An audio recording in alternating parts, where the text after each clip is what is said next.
So, as usual, we will start with reciting the verse for refuge and bodhicitta, followed by Gaden Lagema, and then after that, we offer the mandala, the short mandala offering. So, let's begin. So, finally, today we start with Dura, the collective topics, which is the title is the logic or the path of logic of collective topics. It's very important at the beginning that we set our motivation, and as students who receive this advice, to be very open and say, let's see how much I can learn, how much I can understand from this study. At the beginning of every teaching, it is very important to set the motivation right. This also applies to the teacher. Even if the teacher is not someone who is a very highly realized or a very famous Lama, even if the teacher is, let's say, not at this highest level, nevertheless, if they teach with the sincere motivation, wishing to benefit the students, then always there is greater benefit. Also, if the students from their side, they come to the teachings with a proper motivation, and the proper motivation here is not, let's check him out, let's see what he has to say. That's not the good motivation. The best motivation is, I am open to learn as much as possible. Let's see how much I can learn from this teaching.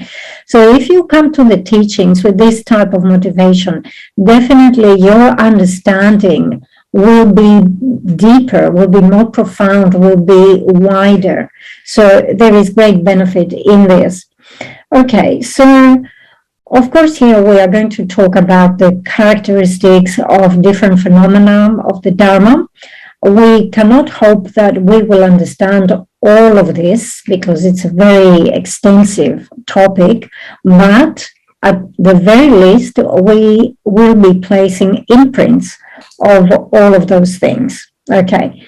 Another thing to keep in mind is that His Holiness, the Dalai Lama, many times has advised that we should study collective topics.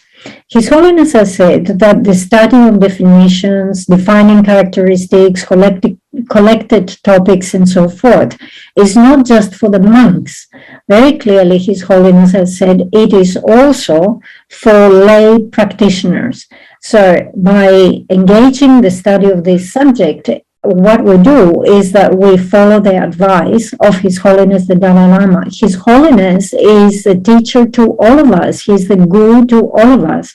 And if we practice, if we follow his advice, then we do the practice of making the offering of following his advice. So this is also very important. So the thing is that in the monastery, when we do study, we have the opportunity of studying for, let's say, 5 or 6 years. And in this way, we can progress to this subject of Dura, collected topics, right? So as you can see, obviously, there is more time there dedicated to study. First of all, preparation before you engage Dura, and then the actual time dedicated to Dura. We are not going to do it so extensively for years and years. It will be much shorter. It would be a matter of, just a few sessions, just a few classes. So keep in mind and attend this class with the thought that I am here. Even if I don't understand everything, I will at least understand 1 or 2 subjects, and even gaining understanding on 1 or 2 subjects will be beneficial for me. And think that I am placing imprints here of this great way of study. Also for the center should think that even if 1 or 2 individuals benefit from this subject, then definitely we can say that we are benefiting the students. So we should set our mind in this.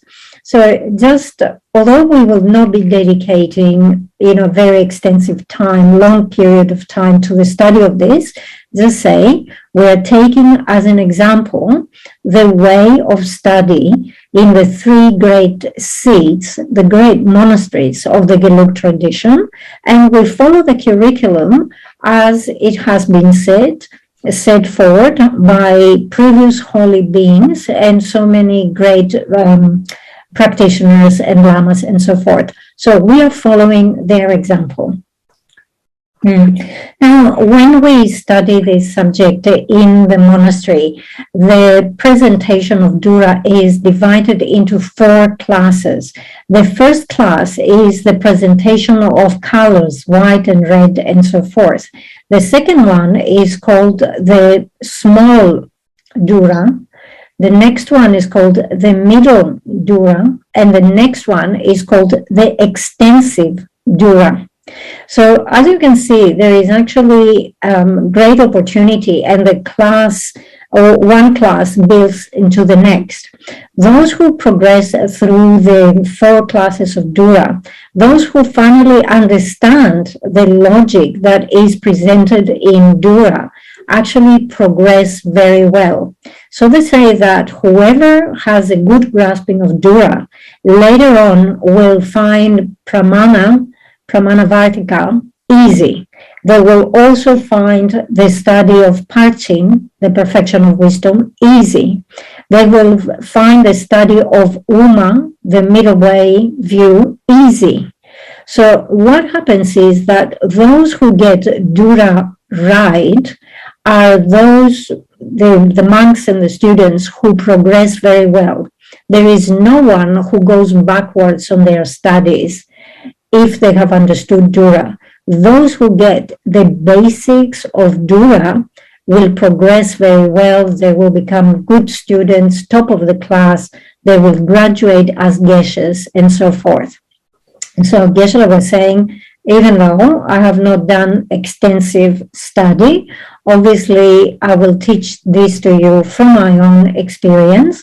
And I know from my own experience when I was studying Dura that this is a very important subject. Never look down, never underestimate Dura. Dura is something which is quite important. It's a significant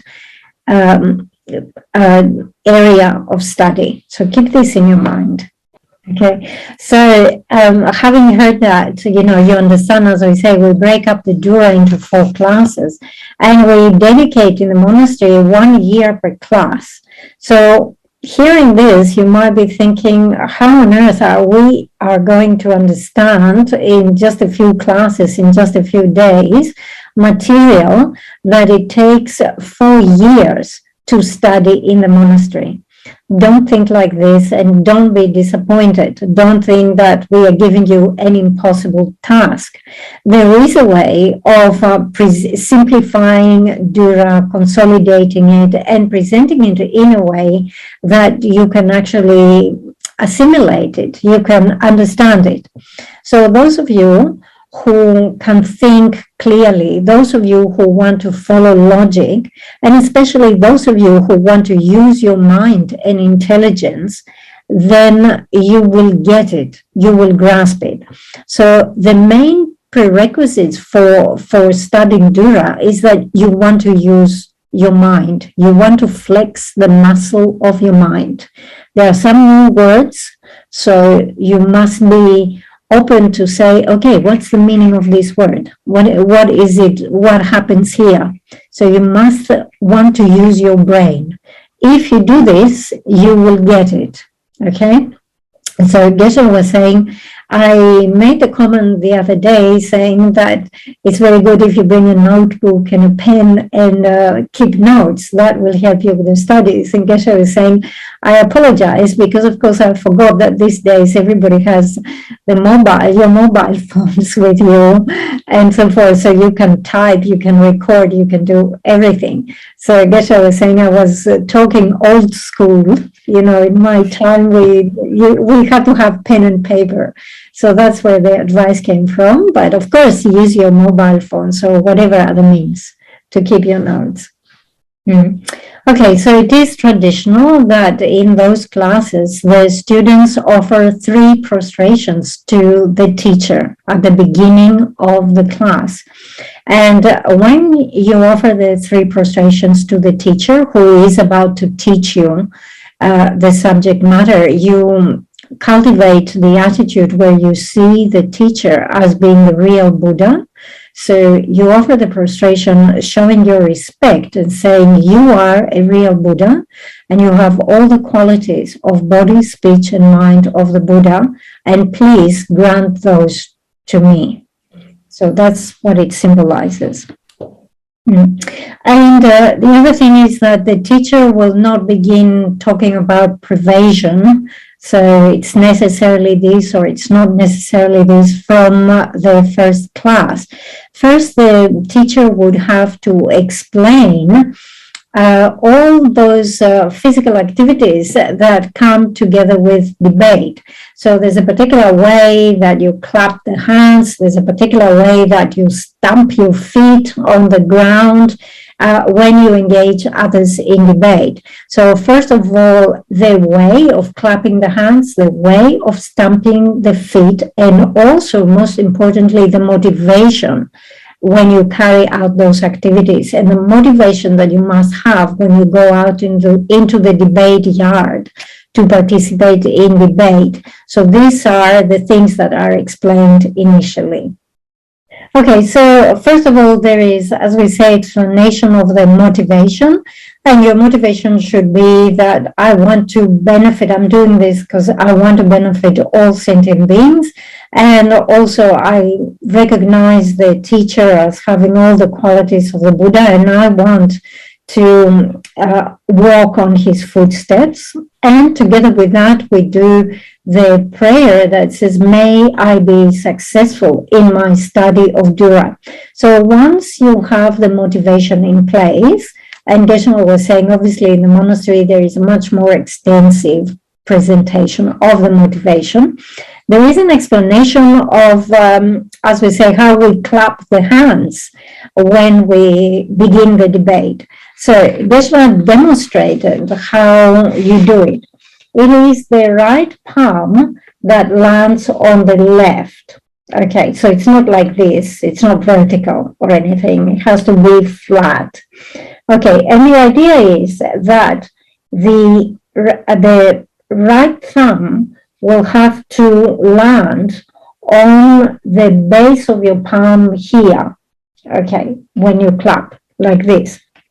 Okay, and that is because, and as you're doing this, you beginning with the syllable D, well, some people pronounce it as ki, but anyway, it's a syllable D because it's the seed syllable of Manjushri, and Manjushri here personifies wisdom. So you begin by saying D, this subject matter. All right, so we're going to open up this subject matter. We're going to talk about this subject matter. So you're invoking the wisdom of Manjushri at the beginning. Okay, so as you're clapping the hands, you're also stamping with your left foot. So your left foot hits the ground. And this is symbolic that you are dispelling the suffering of all beings who live in the 3 lower realms. So, for example, the animals, the hungry ghosts, the hell beings, they all suffer where they are. And by stamping the ground with your left foot, you dispel that suffering. And as you're stamping with your left foot, you raise your right hand. And that indicates that now you are lifting all those sentient beings up into pure land of a Buddha. The reason why we clap the hands in this particular way is because in the left hand here, we have a channel of wisdom. So as you're touching it, clapping on it, you are sort of like activating that channel of wisdom. So that's the reason why we do this.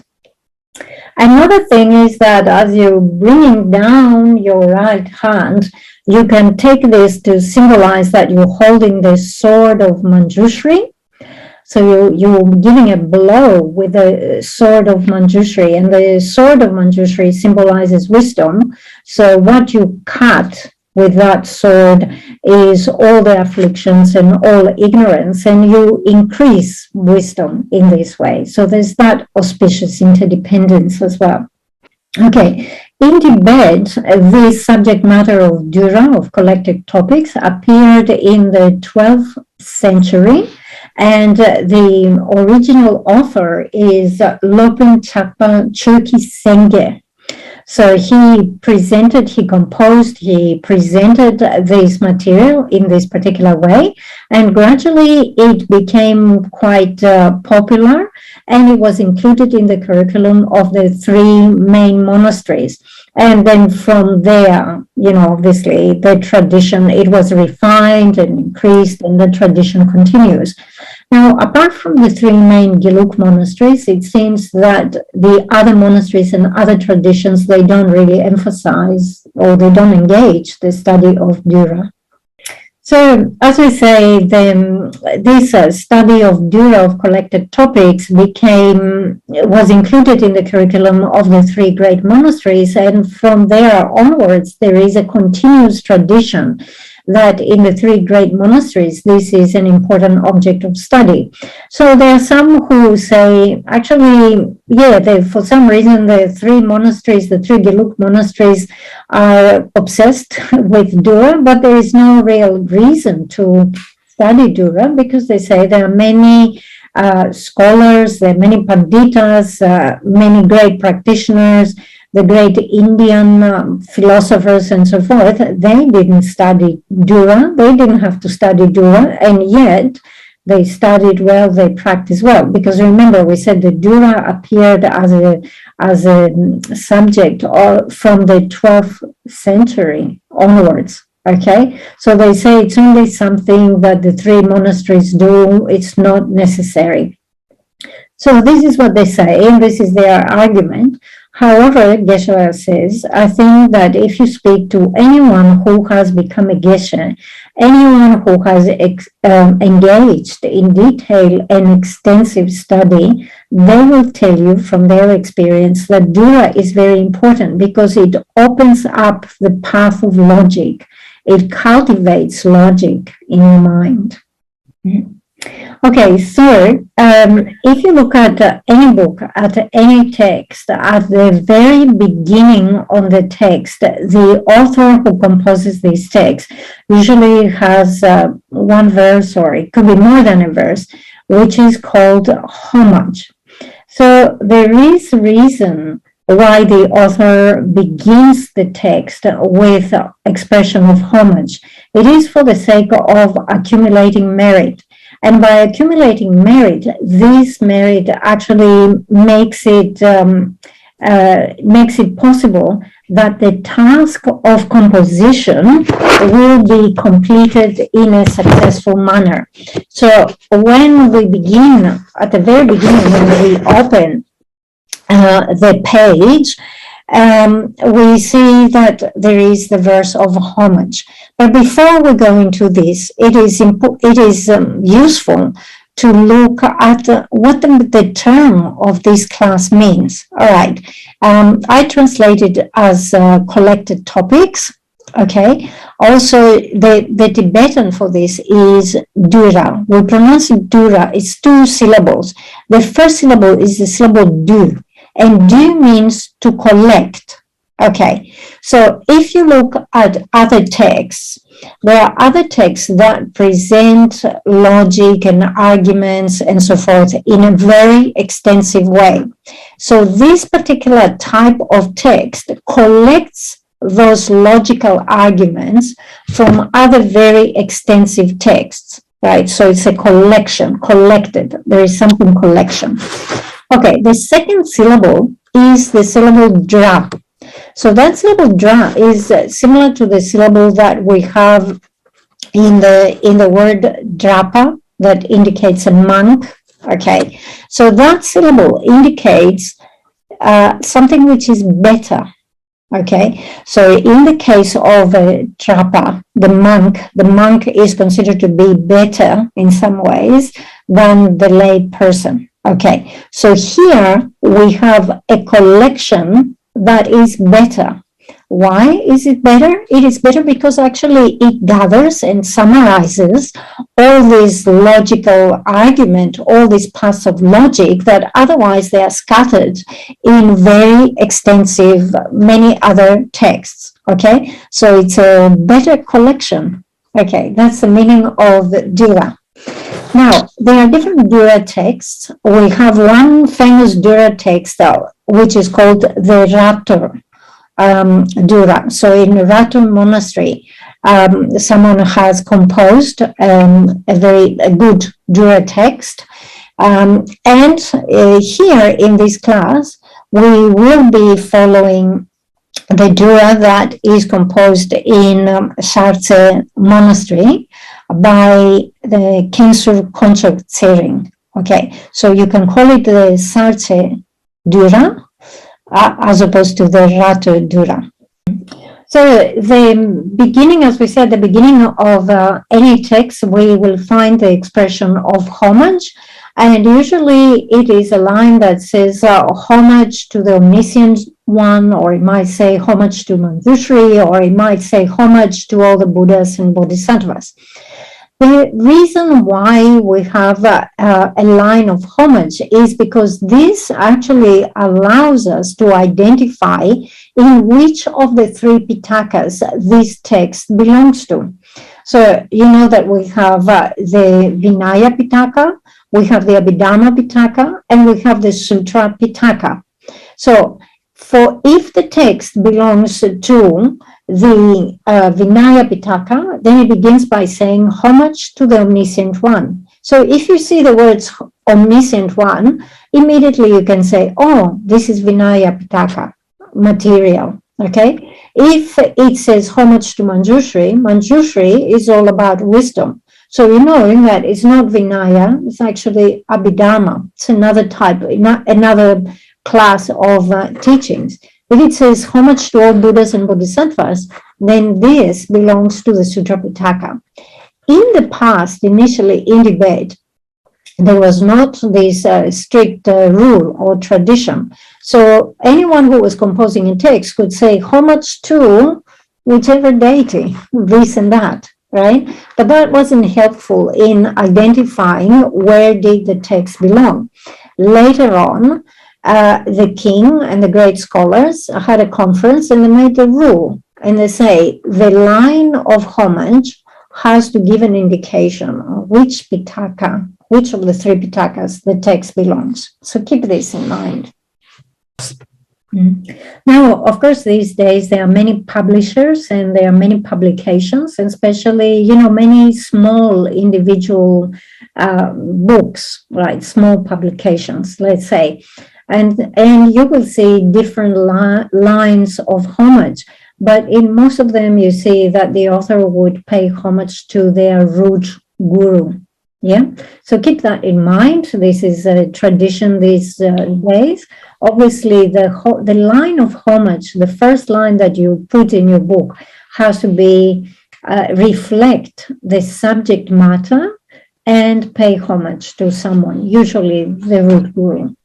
Okay, so Geshe was saying, I would like to begin by explaining the verse of homage that we have in the Ratur Dura. It's just one verse, and we will go line by line to give the meaning of that. Okay, so it begins by saying the kind root Lama who personifies the essence of the Buddhas of all directions is a treasure of wisdom. Okay, so first of all, it mentions all directions. So we have directions, the four cardinal, the four intermediate directions, and then directions above and below. So this makes the 10 directions. So he says, I'm looking at the one being that personifies the essence of the conquerors or the Buddhas of all the directions. So who is this person? Is my root Lama, who is the kind Lama.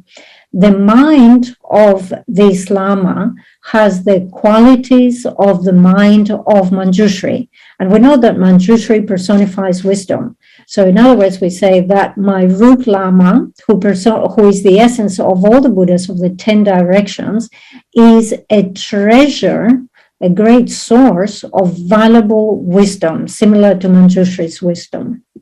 So we use here the word treasure.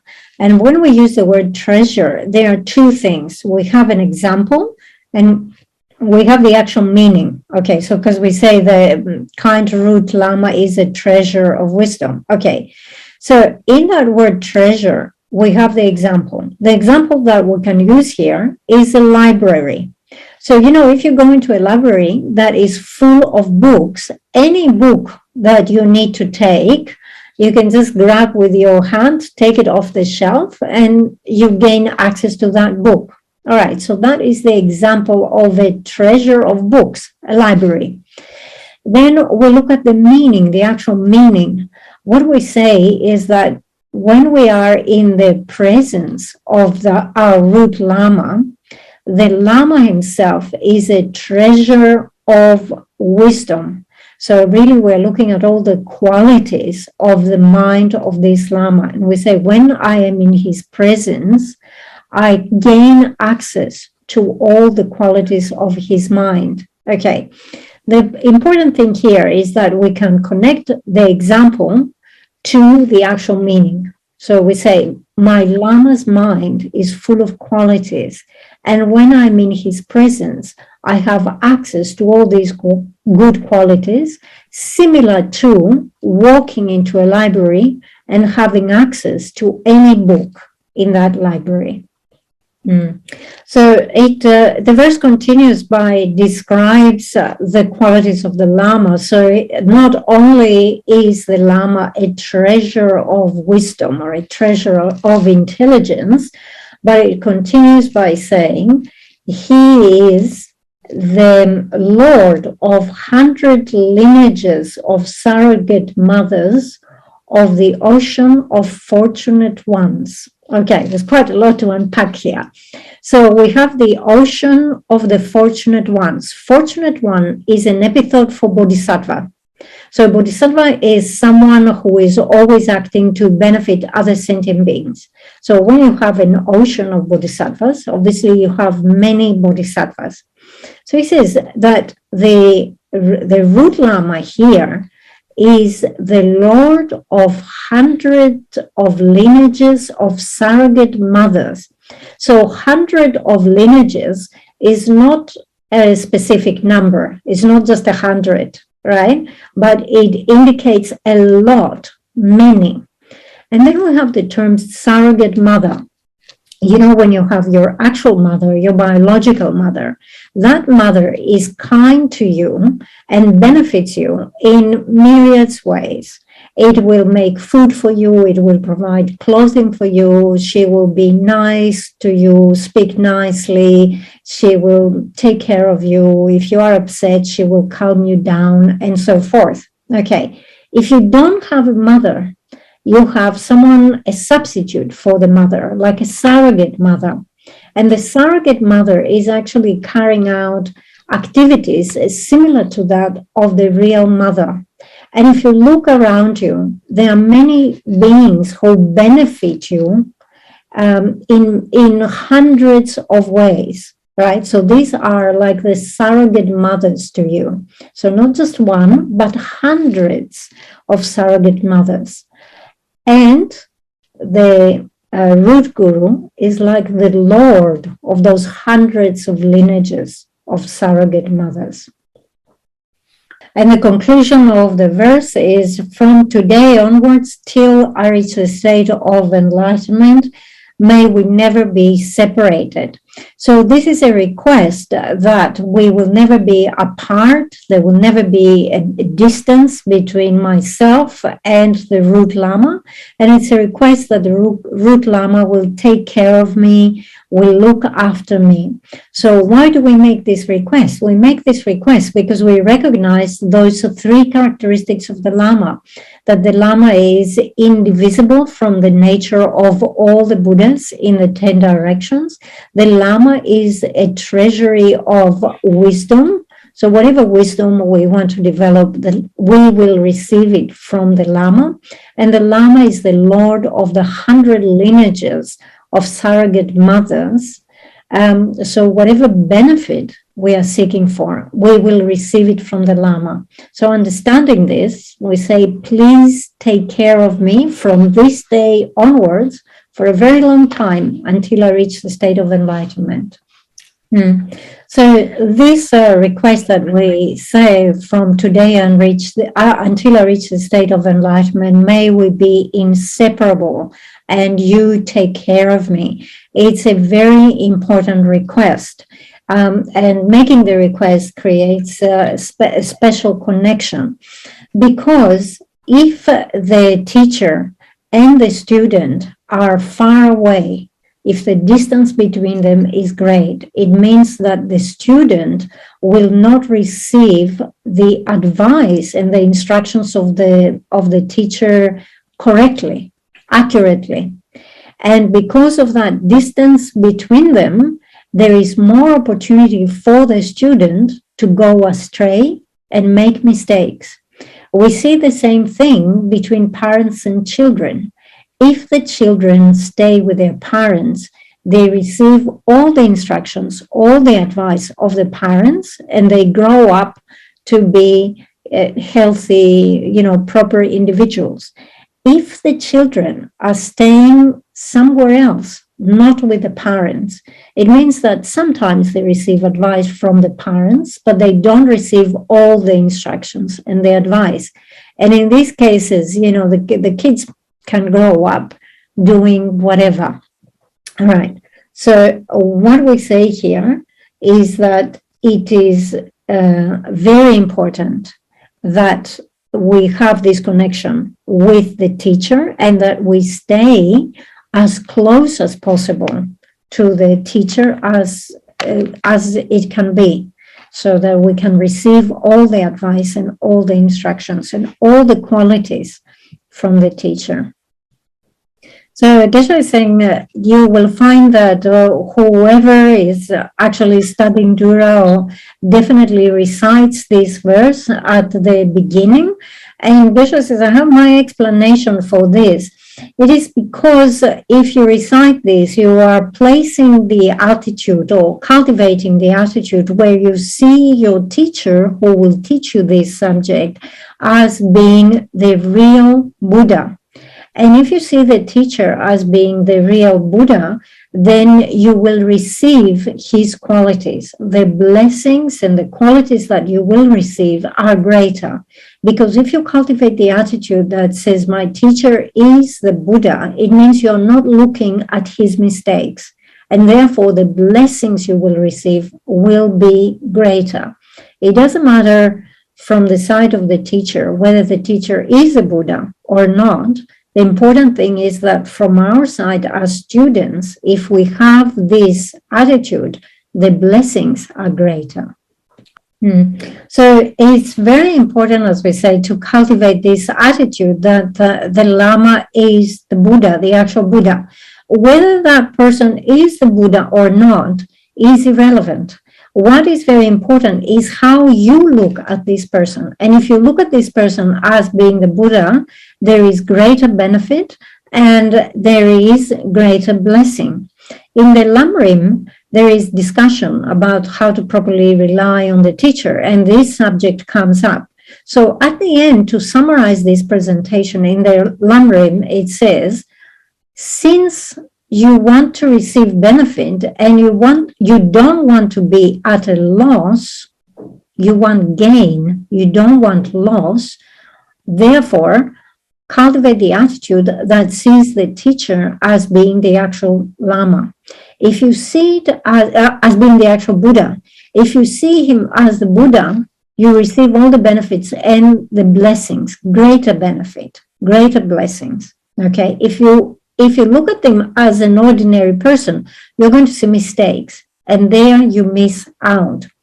There is great difference from the way that we look at a person. So you meet a person, and if you decide and say, let me see how many faults this person has, if you look for faults, you will see faults. But if you look at this person saying, let me see how many qualities he has, then you will see qualities. So the difference is from the way that you look at the person. Plus, so from our side, how can we say definitely he is not a Buddha, this Lama is not a Buddha?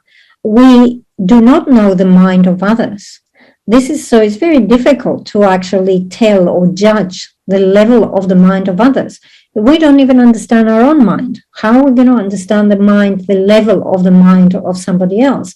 As it says in the text, unless you have the higher perception of the Buddha, who truly understands all phenomena, you cannot tell.